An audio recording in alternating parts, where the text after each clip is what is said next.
اما بعد فإن خیر الحدیث کتاب اللہ وخیر الہدی ہدی محمد صلی اللہ علیہ وسلم وشر الامور محدثاتها وکل محدثۃ بدعۃ وکل بدعۃ ضلالہ وکل ضلالۃ فی النار۔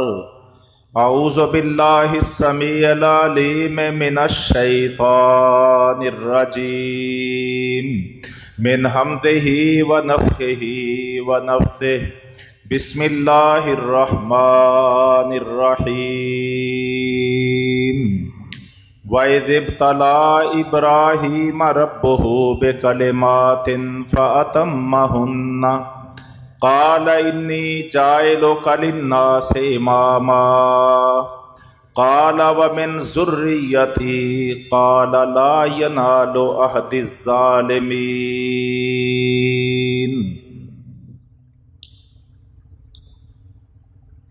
محترم بھائیو، سیرت ابراہیم علیہ السلام کا یہ پہلو بڑا ہی تابناک، روشن، نصیحت آموز اور کامیابی کا ضامن ہے کہ حضرات انبیاء علیہم السلام میں سے سب سے زیادہ آزمائش تو آخری پیغمبر خاتم الانبیاء رسول رحمت محمد کریم صلی اللہ علیہ وسلم کی ہوئی ہے۔ آپ کے بعد سلسلہ انبیاء میں سے سب سے زیادہ امتحانات اور آزمائشوں سے گزر وہ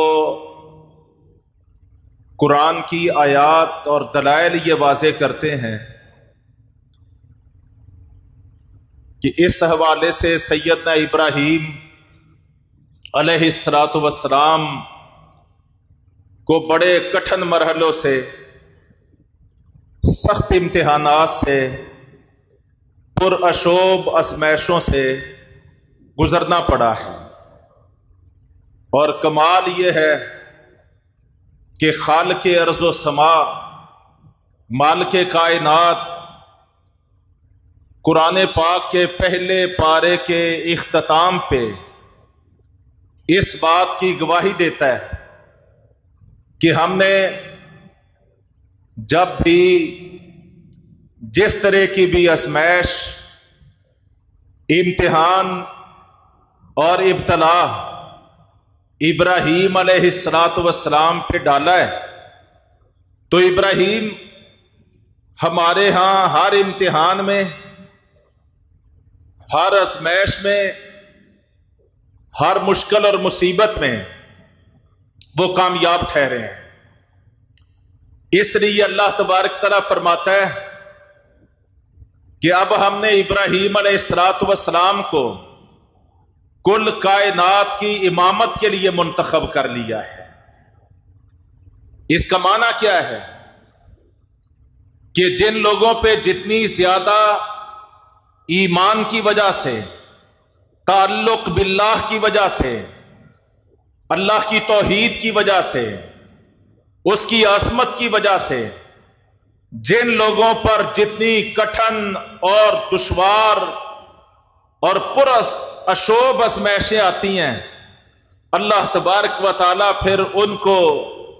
سر بلندی بھی عطا فرماتا ہے، سرفرازی بھی عطا فرماتا ہے، اور دنیا میں امامت اور قیادت بھی رب تعالیٰ ان کے نصیبے میں کرتا ہے۔ تو ہم نے پچھلے خطبہ جمعہ میں ملک عراق میں جو سگے باپ کی طرف سے آزمائش آئی، جو قوم کی طرف سے امتحان آیا، اور جو بادشاہ وقت اس کی طرف سے آپ صلی اللہ علیہ وسلم پر تکلیفوں کے پہاڑ ٹوٹے، یہ سب کچھ ہم نے گزشتہ خطبہ جمعہ میں عرض کیا تھا اور یہ واضح کرنے کی کوشش کی تھی کہ اگرچہ ابراہیم علیہ السلام تنہا تھے، لیکن آنے والی آندھیوں اور طوفانوں کے مقابلے میں، مصیبتوں آزمائشوں کے مقابلے میں ابراہیم علیہ السلام ناقابل تسخیر چٹان کی طرح ڈٹے ہوئے تھے۔ اب اللہ تبارک تعالیٰ کا حکم آ گیا ہے کہ اے میرے بندے ابراہیم، آپ اس ملک کے عراق کو چھوڑ جائیے اور ہجرت کی راہ اختیار کیجئے۔ تو یہاں سے ایک اگلی آزمائش کا آغاز ہوتا ہے، اور اس کے بعد جتنے بھی امتحان ابراہیم علیہ السلام کو دینا پڑے ہیں، جتنے بھی مشکل راہوں سے گزرنا پڑا ہے، تو قرآن یہ واضح کرتا ہے کہ ان امتحانوں میں اور آزمائشوں میں ابراہیم علیہ السلام تنہا نہیں تھے، بلکہ ان کے ایمان والے، ان کے خانوادے کے لوگ بھی امتحانوں اور آزمائشوں میں ان کے ساتھ چلے ہیں۔ جب عراق سے ہجرت ہوتی ہے تو دو افراد کا قافلہ ہے، ایک ابراہیم علیہ السلام ہے اور ساتھ ان کی ایمان والی بیوی زوجہ محترمہ سیدہ سارہ رضی اللہ عنہا ہے۔ تو راستہ کون سا تھا؟ صحیح بخاری میں اور باقی حدیث کی کتابوں میں یہ روایت موجود ہے کہ انہوں نے ہجرت کا راستہ شام فلسطین کی طرف جانا ہے، تو براستہ مصر یہ راستہ اختیار کیا ہے، اور جو ہی ملک مصر میں داخل ہوئے ہیں تو ملک مصر میں ایک بدقماش بادشاہ کی حکومت تھی۔ اس کو اس کے ہرکاروں نے یہ اطلاع دی کہ ایک ابراہیم نامی بندہ ہمارے شہر ملک میں داخل ہوا ہے، اور اس کے ساتھ دنیا کی خوبصورت ترین ایک عورت موجود ہے، اور وہ ایسا بدماش تھا کہ اجنبی مسافر جس کو بھی دیکھتا کہ اس کے ساتھ کوئی خوبرو عورت ہے تو اس کی عزت کو مجروح کرنے کے لیے، حرمت کو پامال کرنے کے لیے وہ اپنے چیلے ہرکارے ان کے پیچھے لگا دیتا تھا۔ اب اس کو اطلاع ملی ہے کہ ایک بندہ ابراہیم نامی، اور وہ ہمارے ملک سے گزر رہا ہے، اور اس کے ساتھ ایک خوبرو عورت ہے۔ ساتھیو، یہاں پہ ابراہیم علیہ السلام پر بہت بڑی آزمائش ہے۔ اللہ گواہ ہے، ایک عزت مند بندے کے لیے آگ میں جل جانا، گردن کا کٹ جانا، شاہ رگ کا کٹ جانا، مال اور جان کا تلف ہو جانا اتنا بڑا امتحان نہیں ہوتا جتنی بڑی آزمائش اور امتحان اس کی عزت کا داؤ پہ لگنا ہوتا ہے۔ گرفتار کر لیا گیا،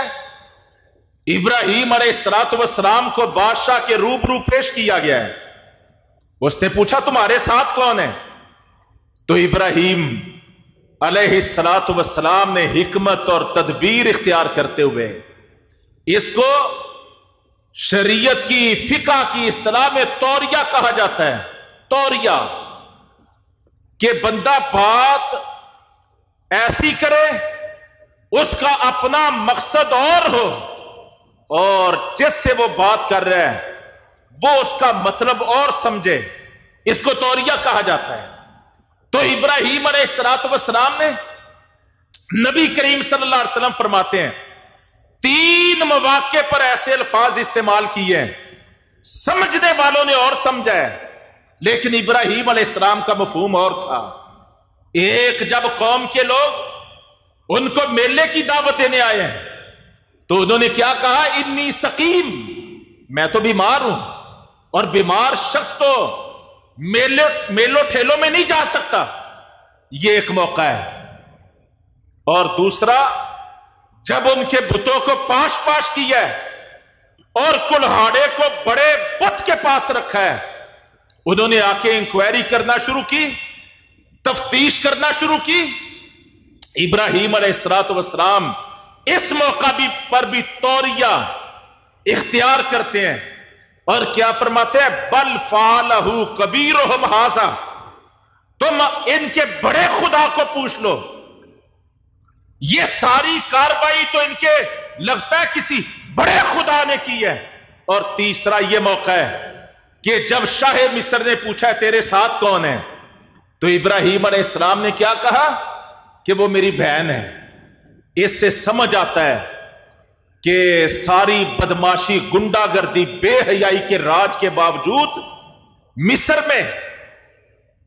اس حد تک اخلاقی اقدار موجود تھی کہ بہنوں کو تحفظ حاصل تھا۔ تو ابراہیم علیہ السلام نے کہا یہ میری بہن ہے۔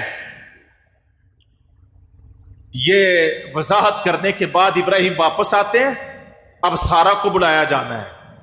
تو ابراہیم علیہ السلام اپنی زوجہ محترمہ کے کان میں بات ڈالتے ہیں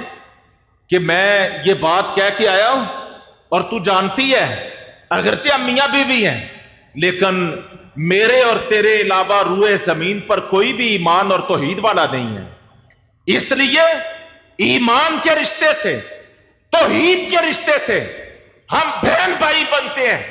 تو میں نے اس کو بہن کہہ دیا کہ یہ میری بہن ہے، تو میری بات کو جھٹلانا نہیں ہے۔ ساتھیو، اب سیدہ سارہ رضی اللہ عنہا کو بادشاہ مصر کے پاس طلب کیا جاتا ہے، اور وہ بدماش برائی کی نظر سے، بے غیرتی کی سوچ سے اور کردار کی گندگی کے لیے وہ سیدہ سارہ پر مجرمانہ حملہ کرتا ہے۔ تو مسند احمد میں روایت ہے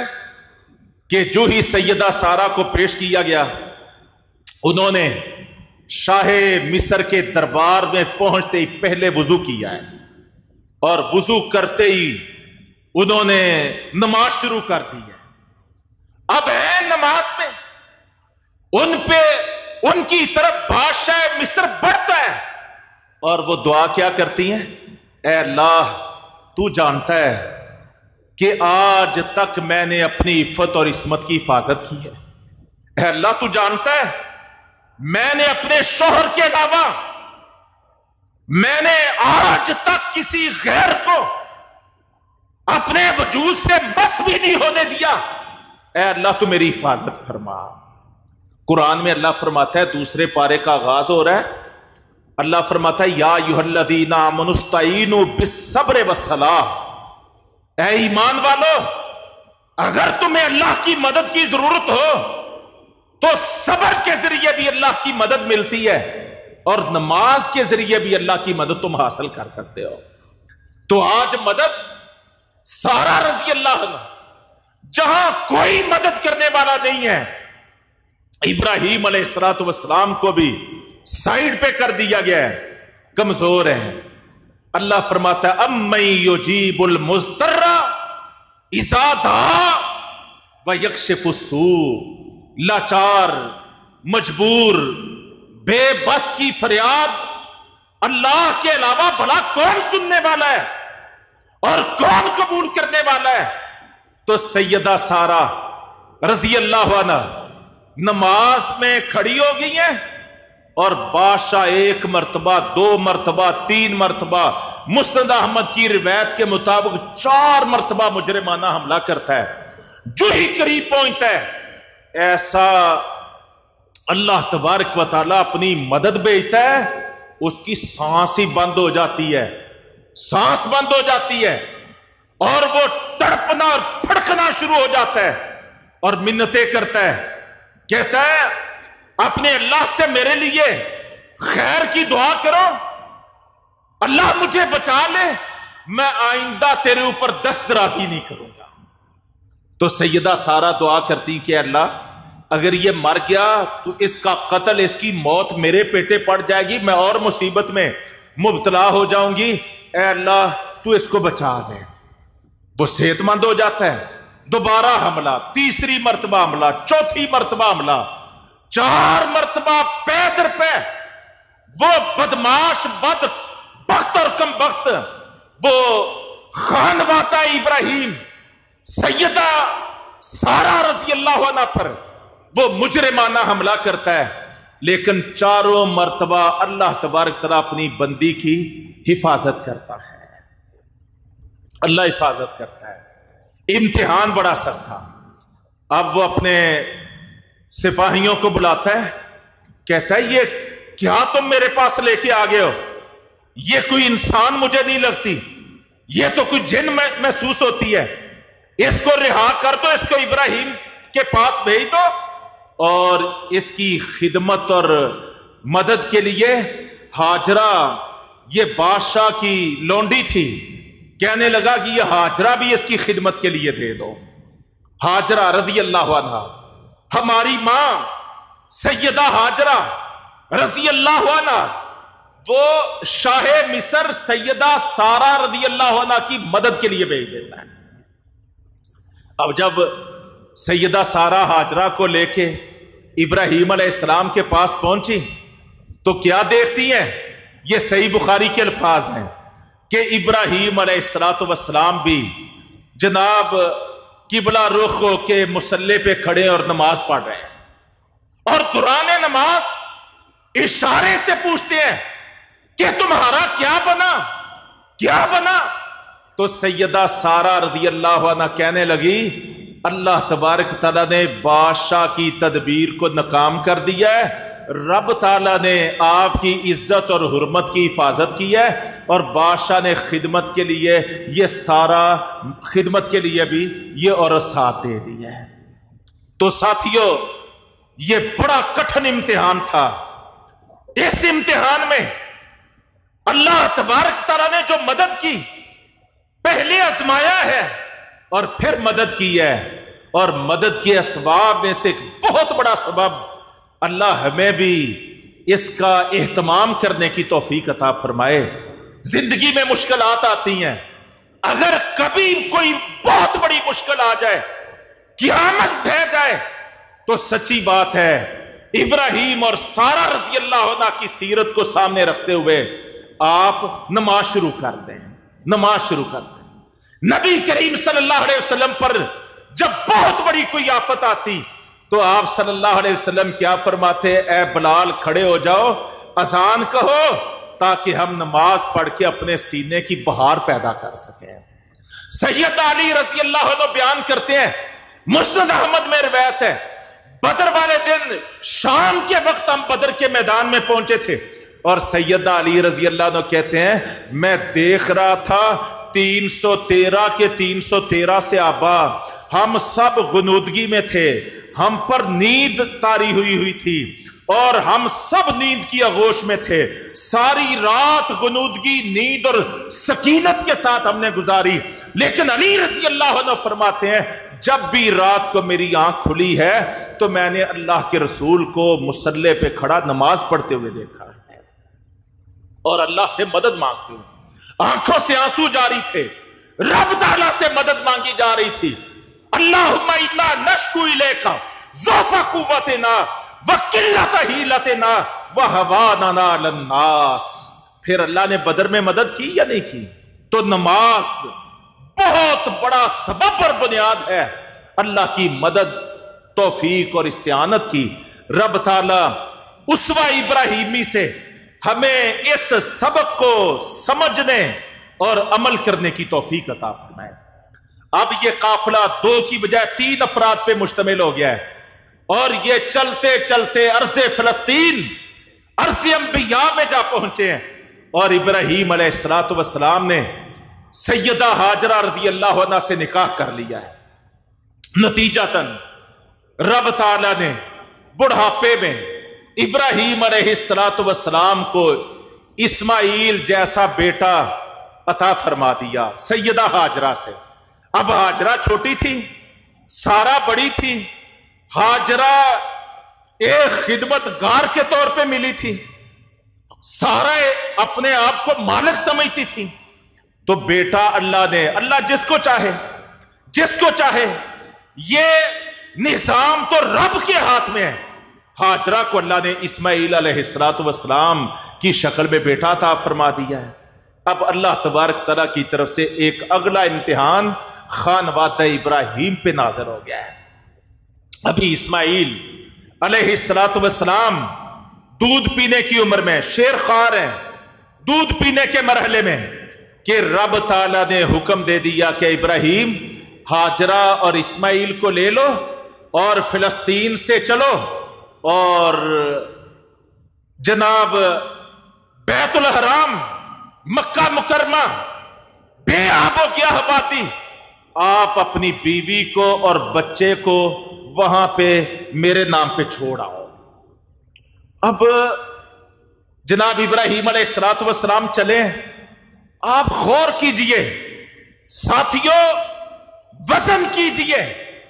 اور ایک اندازہ کیجئے یہ امتحان کتنا بڑا ہے. بیوی ہے، حرمت ہے، عفت اور عصمت ہے، اور بڑھاپے میں اللہ نے بچہ دیا ہے، اور رب کا پیغام کیا گیا ہے کہ بیوی اور بچے کو اپنے گھر سے سینکڑوں کلومیٹر دور بے آب و گیاہ وادی میں چھوڑو. ابراہیم علیہ السلام اگرچہ مگرچہ چونکہ چنانچہ کیے بغیر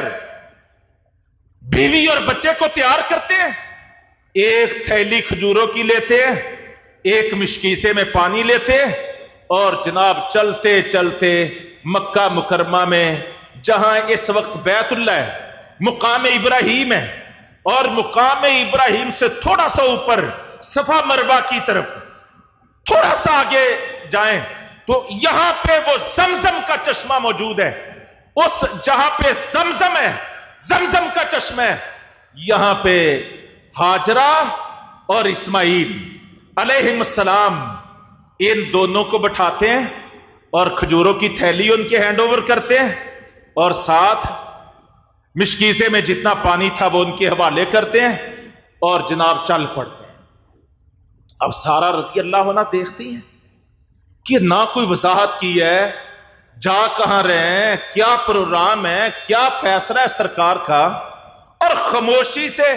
دو چیزیں ہمارے حوالے کر کے، ایک ایسی جگہ جہاں کوئی انسانی آبادی کا تصور نہیں ہے، کوئی سرسبز و شادابی نہیں ہے، کوئی ہریالی نہیں ہے، کوئی زندگی کی بقا کی ضمانت نہیں ہے، اور تھوڑی سی کھجوریں اور تھوڑا سا پانی ہمارے حوالے کر کے تو ابراہیم علیہ السلام تو منہ پھیر کے چل پڑے. تو سارا ہاجرہ رضی اللہ عنہ کھڑی ہوتی ہیں اور ابراہیم علیہ السلام کے پیچھے چلتی ہیں، عرض کرتی ہیں ابراہیم ہمیں بتاؤ تو صحیح کہاں جا رہے ہو، ہمیں وضاحت تو کرو کیا پروگرام ہے، ہمیں بتاؤ تو صحیح کہ ہمیں کس کے سپرد کر کے جا رہے ہو. لیکن معاملہ تھا ابراہیم کا اور رب کا. اللہ قربان جائے، آفری ہے ابراہیم علیہ السلام کے. ایک مرتبہ، دو مرتبہ، تین مرتبہ تکرار کے ساتھ سارا رضی اللہ عنہ پوچھتی ہیں،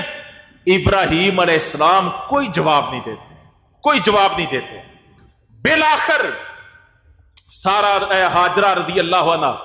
آخری سوال کرتی ہیں، کہتی ہیں میرے سرتاج آپ صرف اتنا بتا دیں کہ اپنی مرضی سے یہ معاملہ کر رہے ہیں یا اللہ نے آپ کو یہ حکم دیا ہے. اب یہاں پہ ابراہیم علیہ السلام فرماتے ہیں کہ نہیں، اپنی مرضی سے نہیں، میرے رب کا یہ حکم اور فیصلہ ہے.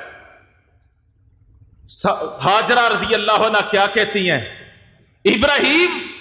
اب پھر آپ اطمینان سے جائیے، جس اللہ کا یہ فیصلہ ہے وہ اللہ کبھی ہمیں ضائع نہیں ہونے دے. ایمان ہو تو ایسا، یقین ہو تو ایسا، اللہ کی نصرت مدد پہ اعتماد بھروسہ ہو تو ایسا. عورت ذات ہے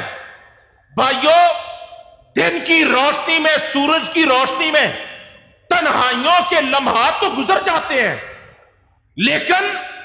عورت ذات کتنی دل کی کمزور ہوتی ہے کہ اپنے گھر میں اونچی اونچی چار دیواریوں کے اندر لاکھ لگے ہوتے ہیں، پھر بھی عورت ذات تنہا ہو تو کیسے اپنا گھر جو ہے وہ دل کو کھا رہا ہوتا ہے۔ اور یہاں پہ کیفیت کیا ہے،